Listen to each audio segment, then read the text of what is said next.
retain the natural paint texture.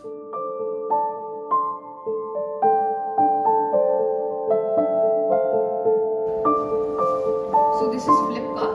What we're gonna do is do this. Apply pressure on both sides so that it doesn't rip. Flip. Keep it on the table.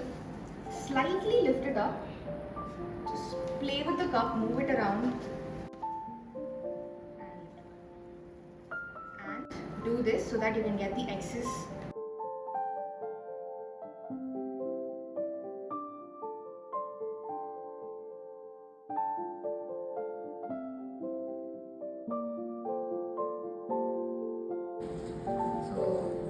Next step is just to fill up.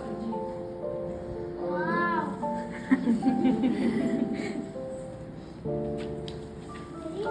And the canvas can take up only a certain quantity of paint.